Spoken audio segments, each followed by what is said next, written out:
మీనరాశి వారికి 2024 ఆంగ్ల సంవత్సరము ఉగాది పండగ నుంచి ఆదాయ వ్యయాలు, రాజపూజ్యం, అవమానము, ఆరోగ్య స్థితిగతులు, గ్రహ గమనాలు ఎలా ఉండబోతున్నాయో ఈ వీడియోలో సవివరంగా సంపూర్ణంగా తెలుసుకుందాం.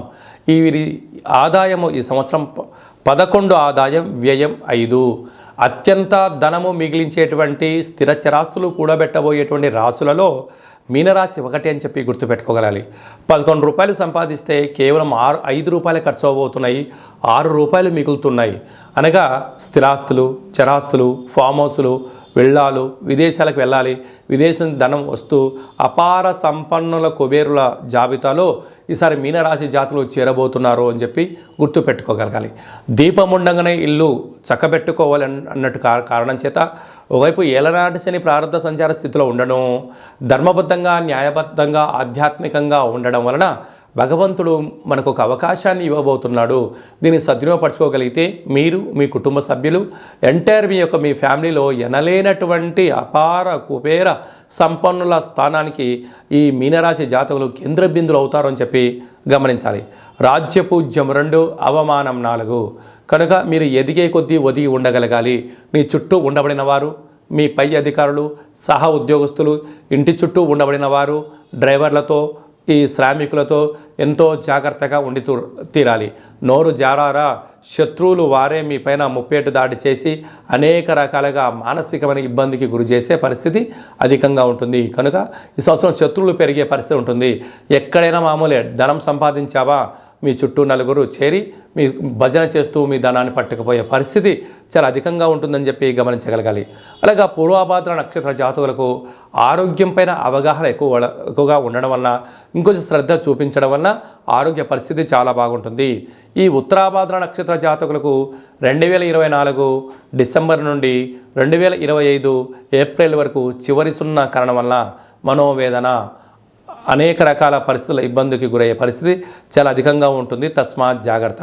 అలాగే రేవతి నక్షత్ర జాతకులకు 2024 ఏప్రిల్ నుండి 2024 డిసెంబర్ వరకు ప్రారంభ సున్నా, మధ్యమ సున్నా కారణం వలన అనేక రకాలమైనటువంటి వాహన ప్రమాదాలు, అనారోగ్య పరిస్థితులు, అప్పులు, అనేక రకాలుగా ఇబ్బందులతో బాధపడే పరిస్థితి చాలా అధికంగా ఉంటుంది. తస్మాత్ జాగ్రత్త అని చెప్పి మీరు గుర్తుపెట్టుకోగలగాలి. వీరికి ఒకవైపు ఏలనాడు శని ప్రారంభ సంచార స్థితిలో ఉండడము, రాశిలోనే రాహు సంచార స్థితి ఉండడం వలన కష్టం మీది, ఫలితం పక్క వాళ్ళది కాకుండా నిత్యము ధనం దగ్గర, సమయం దగ్గర, వృత్తి, ఉద్యోగాల, వ్యాపారాల మధ్యలో ఎంతో సమయస్ఫూర్తి అవసరమని చెప్పి గుర్తుపెట్టుకోగలగాలి. ధనవాకు కుటుంబ స్థానంలో దేవగురు బృహస్పతి సంచారం చేయడం వలన ధర్మంగా, న్యాయంగా, ఆధ్యాత్మిక చింతన ఉండడం వలన స్థిరచరాస్తులు మీ సొంతమవుతాయి. 26 ఏప్రిల్ 2024 నుంచి తృతీయంలోకి గురు సంచార స్థితి నర్మదా నది పుష్కరాల సందర్భంగా రావడం వలన తల్లిదండ్రులు, గురువులు, అత్తమామలు మీ క్షేమాన్ని గురించి ఎవరైతే ఆలోచన చేస్తున్నారో వారితో మీరు ఎంత గౌరవంగా ఉండగలిగితే మీకు రావాల్సిన ధనం, ఐశ్వర్యం, ఆనందం మీ సొంతం కాబోతుంది. సప్తమంలో కేతు సంచార స్థితి ఉండడం వలన ప్రేమికుల మధ్య విభేదాలు, భార్యాభర్తల మధ్య ఆటంకాలు కలగజేసుకోకుండా అపార్థాలకు దూరంగా ఉంటూ, అనార్థాలకు దూరంగా ఉంటూ జ్ఞానంగా, మౌనంగా ఒకనొకరు గౌరవించుకోగలిగితే ఉజ్వల బంగారు భవిష్యత్తు మీ సొంతం కాబోతుందని చెప్పి గమనించాలి.